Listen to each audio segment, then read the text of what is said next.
Hey, did y'all watch the video with Cam Newton and Dr. Bryant? If not, you need to go check it out. If you did watch it, I'm just here to commentate about how I felt about it. Felt like the interview was really, really good.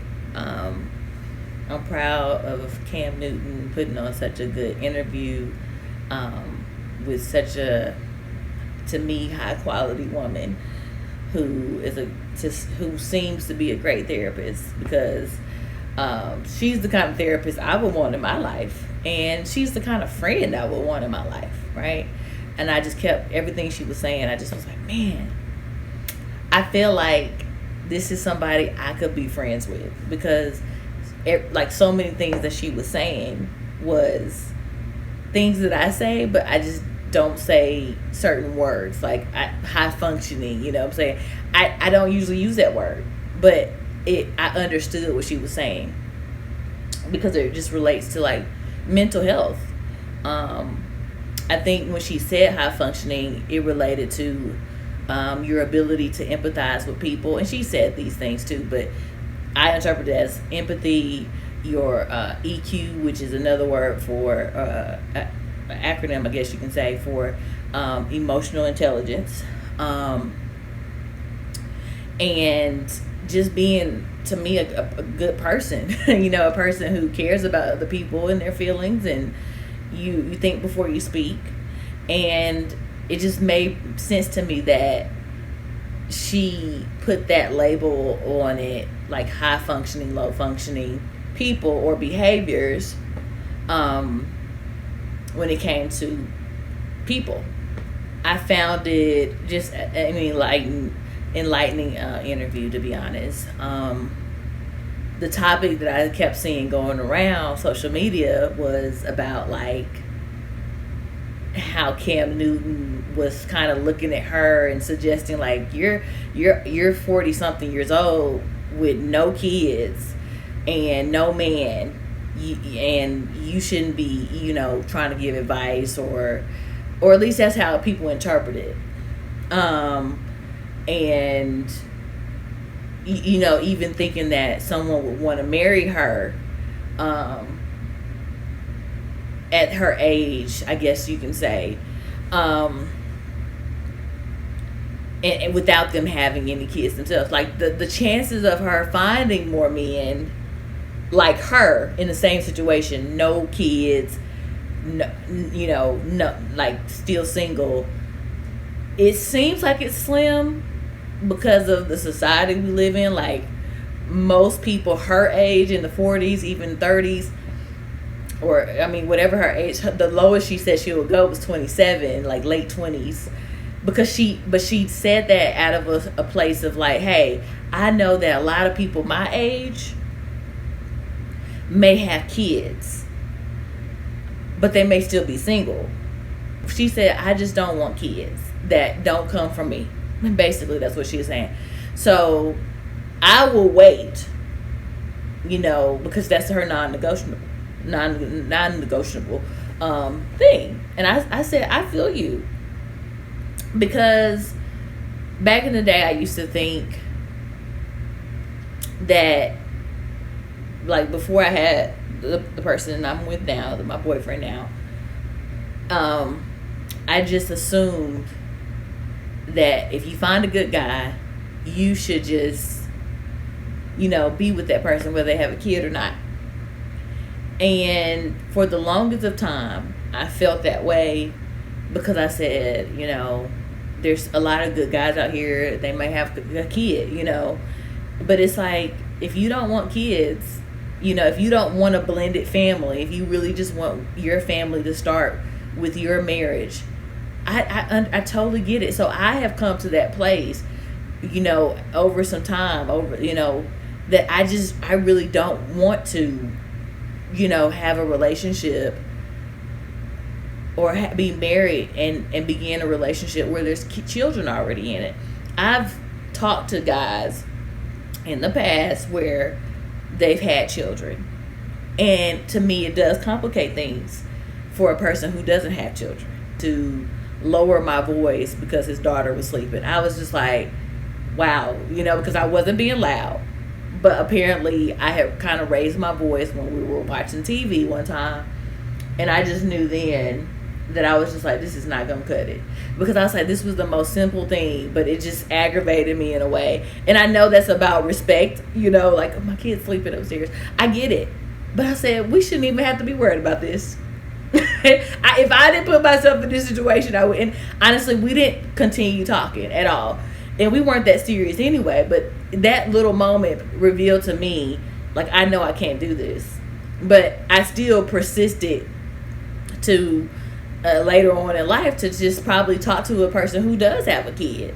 And, again, this was before I started dating my now boyfriend, but who doesn't have kids either. So we're on the same page. But it's just the little things. So anyway, I feel Dr. Bryant. And I feel like with Cam Newton, like people kind of felt like she had really told him off. But the truth is, it's like she was just telling the truth. He has created broken homes, even if all his 8 kids live with him. And he has 3 different baby mothers. And he has a girlfriend now that apparently isn't a part. I don't know if this is the part. I haven't done my research on all these people. But I'm not sure if his current girlfriend is one of his baby mothers too. But 8 kids across 3 different women, that's a lot going on there. And he said all the kids live with him, which is awesome. But to me, if all the baby mothers don't live with him too, that creates a brokenness. It can create a brokenness within the kids, because now they got to think like, man, my mom has never, or my mom hasn't. Our moms are not with us. They don't. We have to go. We have to go off with our mom. We have to go off with our dad. Like, they have to separate. They're gonna always grow up probably talking about how their mom is this, their mom is that. And I come from a blended family, and even though my blended family isn't probably as complicated as Cam Newton's, I know I know how it can probably feel to have have one person. Like I have a half sister, and we're not far apart in age, but I can feel the differences in our lives just because we've been apart. She's always been with her mom. And we share the same dad who married my mom and has 2 kids by my dad. And you can tell the difference, like even the separation of like, I feel like I'm getting emotional. The difference of just like having your sister be away and not really knowing her in a deeper way. Like, for the longest of time, I didn't see her all the time. As apparently as kids, we were like toddlers, we were together frequently. And then I just remember there was a time, and I've always known about her and loved her. But then in 7th grade, she began to go to our family reunions with us. Like every year, she would meet us at the family, or every other year, we'll see her at the family reunions. And then she would come down too for Christmas breaks. But that separation, you just know there's a difference. She was way quiet, like she was just a little bit reserved, and I mean we were still close. We began to cultivate a relationship deeper, but we always knew each other. We loved each other as sisters and things. But I remember just saying, I would almost see her as a friend in my I guess my heart or my consciousness. And I would say my dad, because I just wasn't so used to her, because she wasn't always around. So I would almost say, and I still have sometimes I still have problems with saying it, but I say my dad as if I'm talking to my best friend, and as if it wasn't her dad too. And I wouldn't do it on purpose. And I would have to cook. I'd be like, oh, I'm sorry, because I'm not used to saying dad with you. I'm not used to saying, yeah, dad, such and such. I'm not used to talking to her about how dad did this and that. It would, like me and my brother would. And so it took me a long time, and I still struggle sometimes with it, because we still don't talk all the time, but we're close. You know what I'm saying? We're still close, like closer. And I'm sure that she has felt voids for not having our dad together, like in her household, or with, if she lived with us. Like, it just really complicates things sometimes, even with her family dynamic. Like, she has 2 siblings, and I just recall, like, when we were young, she said something to the effect of, like, you wouldn't know how it feels to have, like, younger siblings or something like that. And I just remember being struck by it, because I was just like, I can't help that. You know what I'm saying? Like, I can't help that your mom had, more kids, and like I said, those are things that happen when you have a blended family. And it's not the kids' fault. You know what I'm saying? Of course. It's just the decisions that our parents made. Neither one of my siblings, I have 2 siblings, neither one of us have had kids out of wedlock. My brother was the first one to have a child, but he was married when he had that child. So all 3 of us have broken the generational curse of having kids when we were teenagers and having kids before marriage. None of us have kids before marriage. As far as Cam, I told a little bit about myself. As far as Cam, he has 8 kids. They live together with him, which is not usually the case with men. They usually live with their mother, but they still have their mother obviously living by themselves. Their mom has to live by themselves and have to come and either grab their kids or hang out with her kids at the house that Cam has. So there's, to me, always going to be something that, to me, that I just understood what Dr. Bryant was saying with he created broken homes. Cam Newton swore up and down like he doesn't have a broken home. And it's like, as much as you think that hasn't happened, she's saying to you, Cam, there's some type of separation, because you have had 3 different mothers to your children, and the dynamic is not just this nuclear one set family with one woman. She's right, and it doesn't mean that she's wrong. This doesn't include people who have been married and had kids, and then remarried, maybe because of they lost their spouse through death or divorce. She's really speaking on the fact that, look, you've never been married and you have created 3 different homes, and despite them living with you, they don't get to see one family together with one woman. And he's saying that he said the biggest line, that the highlight was that he has less fear of basically making kids than he has of his biggest fear of being divorced, being married then divorced. And so to me, it's like, so you mean to tell me that you rather keep procreating than to create a healthy home with one woman, because you're fearful of being divorced? And to me, that's that backwards thinking. And I want to know what the root cause of that is. Now, obviously, this ain't my situation, but I know so many people, so many men who probably think the same way, who are just like, man, I just don't want to get a divorce.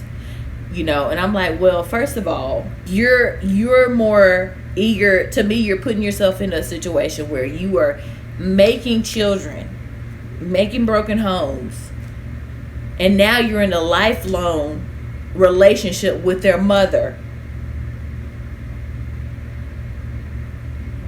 simply because you chose not to marry her. Like, and then you became rampant on just saying, let me make a kid, make a kid. But you're not committing to one person with usually a marriage, and then you have that family dynamic. So you're okay with having a lifelong relationship with the mother of your child, but you're fearful of marrying someone who can have your kid. To me, it's just backwards thinking. To me, you just shouldn't be in a lifelong situationship where you have kids. You never married the mother of your child, and then you do it multiple times. To me, it's very unfair to the children. Now you're in a situation where you're committed really for life to working out with that one person that you had sex with and had a baby with, and it's because you had a fear of a divorce. I think a lot of people get in situations like that where they're just like, I'm okay with having a kid. I'm okay with having a kid. But they're not okay with being married and then having a kid.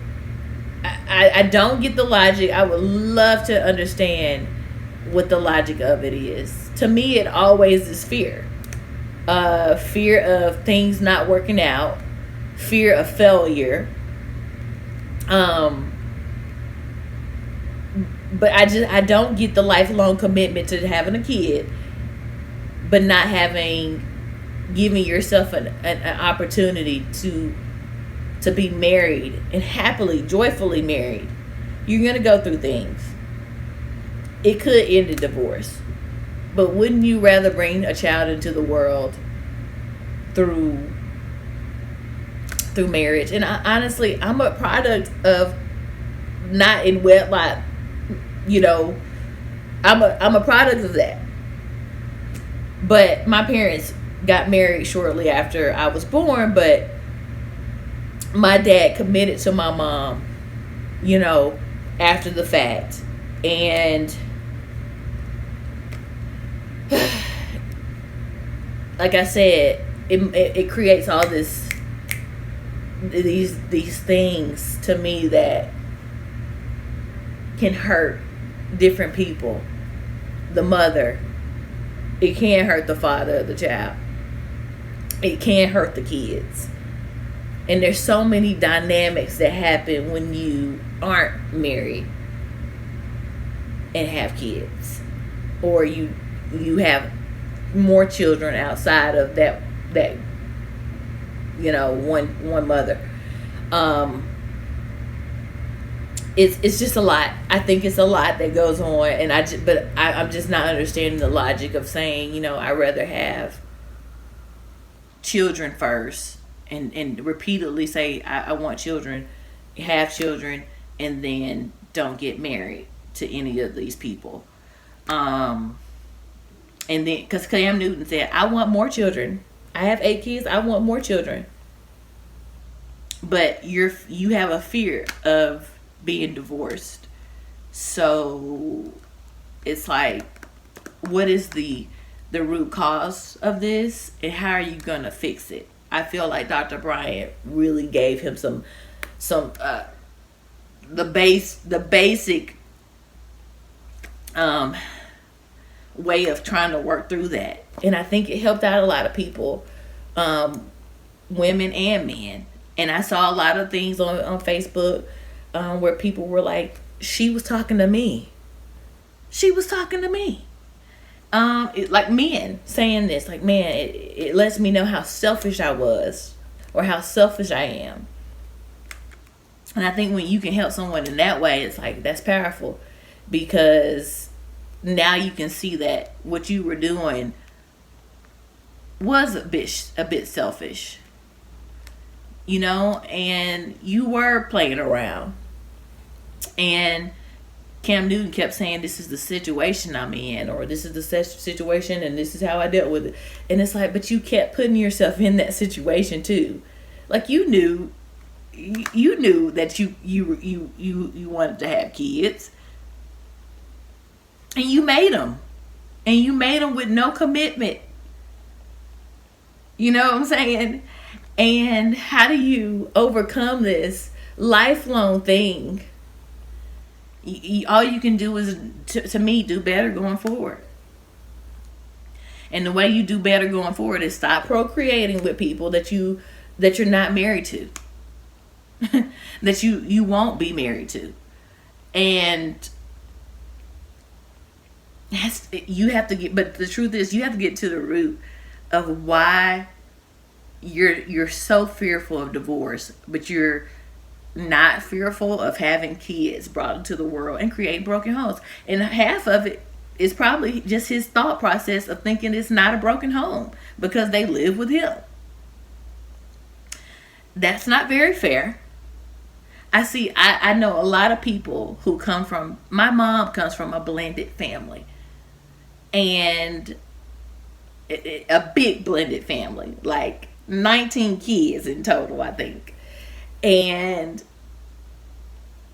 one comes from my granddaddy's first marriage, and then my others come from my grandmother, who just had multiple kids from multiple relationships. And then the last two kids were brought in the world inside of a marriage, or with both my granddad and my grandmother. But again, I love my big blended family. Most people do. If you allow yourself to be close and stay close. My grandmother told my mom, because people were making fun of her, because they were saying, that's not even your real, y'all don't share. Basically making fun because they didn't share the same mother and father. And my grandmother, with her wise self, told my mom to say, y'all are whole sisters because y'all come from the same hole. The closeness definitely depends on the family.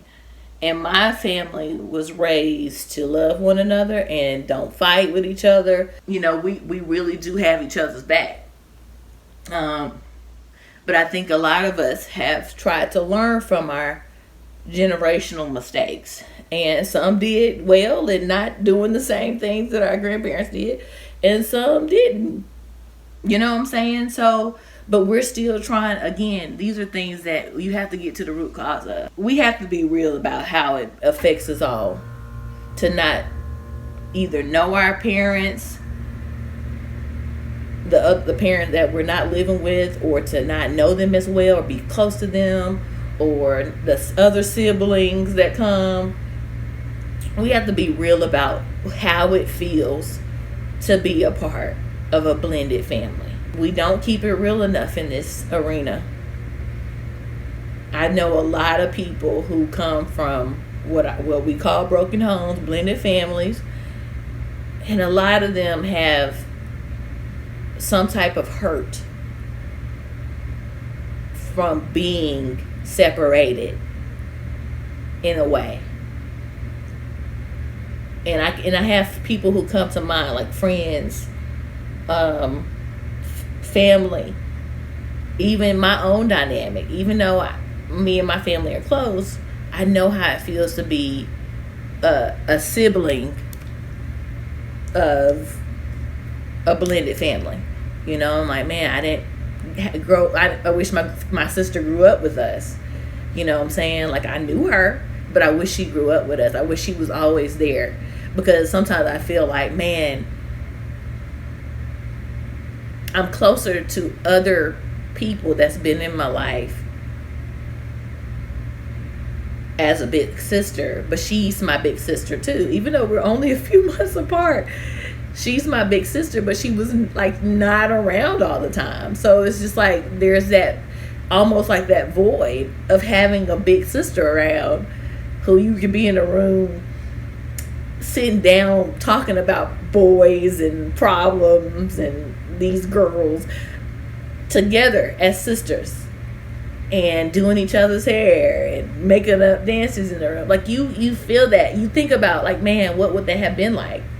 But then it's like, but all things work out for your good. You know what I'm saying? Like God knew what he was doing when he gave me the sister I've heard people say, I want to have kids first, then we can get married. And I was like, that's a big, like, that's a big responsibility to just jump right into being a parent and not even thinking about being married first. Like, I don't get the mindset. Now, I know a lot of people who become parents and they wasn't planning on being parents first. You know what I'm saying? Surprise. You know, I get those moments. I'm sure that's what happened to my parents too. But to just say in your mind first, oh, I'm going to be a parent first. I don't get that one. I don't get it. To me, it is very careless to say that. Like, you're okay with having kids first. And I'm not trying to roast people who think that way. I know everybody, I've heard the argument, everybody don't want to be married. Everybody don't want to be married. And I was like, that's fine. You don't have to be married. But stop trying to bring kids in the world too. And creating broken homes at the same time. Like, you may not want to be married. But why are you trying to bring kids into the world too? And creating a broken home where you're not creating people. And then the argument was also like, well, you can still not be married and live in the same home. Okay, but why would you want to do that? Why can't your kid ever say that my parents were married or are married? Why play house? Why play with love and time and family? Why play like that? I know people sometimes say they don't want to be married, but to me, you probably do want to really be married. It's just you're dealing with some type of fear that's blocking all the union part. I don't get it though. And I know a lot of people are going to be mad about this if you've listened all the way to this point. Some people may be mad. And there's some people who commented on my post on Facebook who were like, I'll never do it again. Like, some of them have kids. And they're like, I'm not going to put myself through this again where I'm making another kid without being married. Like, I'm not doing this again. So they've learned a lesson of like, okay, I got pregnant, I had a kid, I love my kid, but I'm not about to do this again where I'm not gonna have a husband before I have another kid. You know what I'm saying? So that's a learning lesson I learned just from, I guess, when you have parents, sometimes you have wise parents who are like, I don't want this for you too. And you're putting yourself in a position where, like, I could have had kids before I was married. But I put myself in a position where, well, my mom put me in a position where she was like, no, ma'am, you were getting on birth control. And put myself in a position to not have kids before marriage. Now, the goal is, in my point of view, just from a holy place, is to not even have sex before marriage. If we're being 100%, that's the easiest, best way to prevent yourself from ever having kids before marriage. Is not putting yourself in that situation. Many of us don't do that. We all got to be careful. We all got to be careful. But to say to yourself, I'd rather have kids first before I commit to somebody is backwards to me. And we should stop doing that. We should stop thinking it's okay. I think it's always about how we respect ourselves as well, and how it's about trusting God. Excuse me. Because sometimes we don't trust God enough to give us that, to give us true love and commitment, and to wait for people, to wait to have sex till marriage, to wait to have, to wait to find our true love. And even if we get married and something happens and we get divorced, or even if we get married and we lose our spouse, that's not the same situation. We need to choose to trust God in all things, instead of just settling for the mindset of he can't do it for me. I gotta rush the process. We gotta trust God. We have to trust God more. And I think that's what it buckles down to. And I understand we get tempted. Sometimes we slip up. And then we do, and sometimes we keep repeating the mistakes. And a lot of times, sometimes people just don't see it as mistakes. We know kids are blessings. We know it. Thank you, Lord, for this child. But when we keep putting ourselves in a situation to make broken homes, we got to do better about that. Dr. Bryant was spot on. She was able to ask him the questions, or tell him about himself without being, to me, she wasn't rude. She was being real. Let's stop settling for this mindset. She taught us the difference between high value and high functioning, and low value and low functioning. Because when Kevin Samuels was out, high value was the thing, but that doesn't equate to high functioning. And I know a lot of people, especially on the public scene, the celebrities and stuff, who are low functioning and high value. Got the money, got the fame, but don't got the right mindset, don't got the right thinking, don't got the right heart. See it all the time. To me, she analyzed Cam well. She was like, you're high value for sure. You got money, you got the status. And I think she was kind of like this about his mind, about his functioning. He was like, to me, he definitely has low functioning behaviors, but he has a level of empathy and understanding and stuff like that. But to me, he could work on that.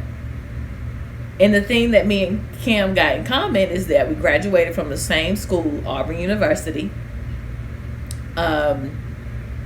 He graduated from the same college as I did, the College of Liberal Arts. And we actually graduated on the same day. He just didn't walk. So if he had graduated, or if he had walked, we would have walked on the same day, same ceremony and everything, on May 10th, 2015. He was actually taking classes on the off seasons when I was a junior and a senior, and we were on campus basically at the same time. And I met him one time, and so, but I didn't ever have a class with him. But we actually graduated in like his major, which is sociology. He brought that up in the video. He graduated with a degree in sociology, and I minored in sociology. So maybe if I would have taken some of the same classes as him, we would have probably been in the same, or at the same time, we would have probably been in the same classes. Sociology classes, I had like the upper classes, because that was all that was left when I transferred. And I was like, man, these classes are hard. They were tough. I think there were just more, it was just a lot of information. And because I had jumped in at the end with higher classes, I had kind of like skipped, because I basically had an intro class and then I just kind of jumped to these higher level classes that were like, my brain was just like this. But I had finished all my minor classes on my junior year, and then I was done. And so my senior year, I was able to take nothing but my major classes. And I'm just grateful that I graduated from there, for sure. I'm a fan of Cam Newton, or at least I was a fan of Cam Newton for the longest, just from his time playing football at Auburn. And, you know, he actually, that was his senior, or not his senior. That was, when he was at Auburn, I was a senior in high school. And that was like such a fun time.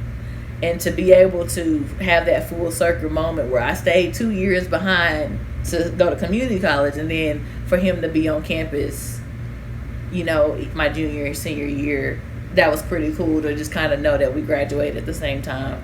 And,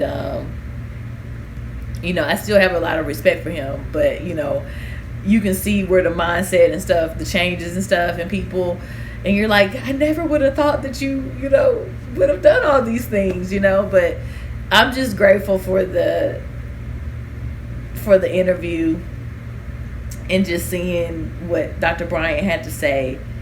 I follow her on Instagram, and I'm gonna see if she's on Facebook too, because I just really loved her interview. Like, I just felt like we were just like, I'm here with you, girl.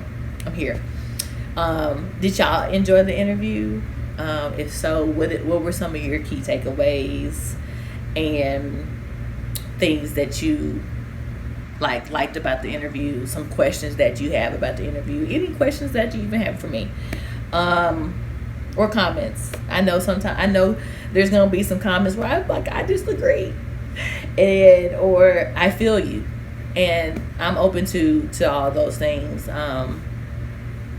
Every now and again I get on here. This is my first time commenting about, I guess, pop culture news, or I'm usually commentating now about political stuff, because that's just what I'm always watching usually and tuned into.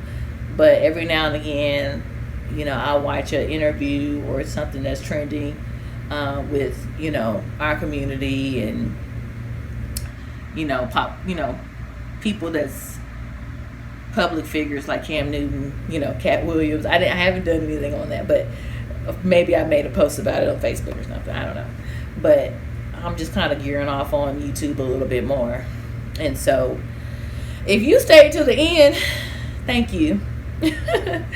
Thank you so much. Please like, comment, subscribe. Check out my other videos on my channel. And if you like it, you know, please go ahead and subscribe. My theme for my channel is just really everything about me and my thinking and my thoughts and the things that I like and love. I'm not really trying to be like that niche for real. I just have segments of things that I like and love, and I try to split them up into playlists.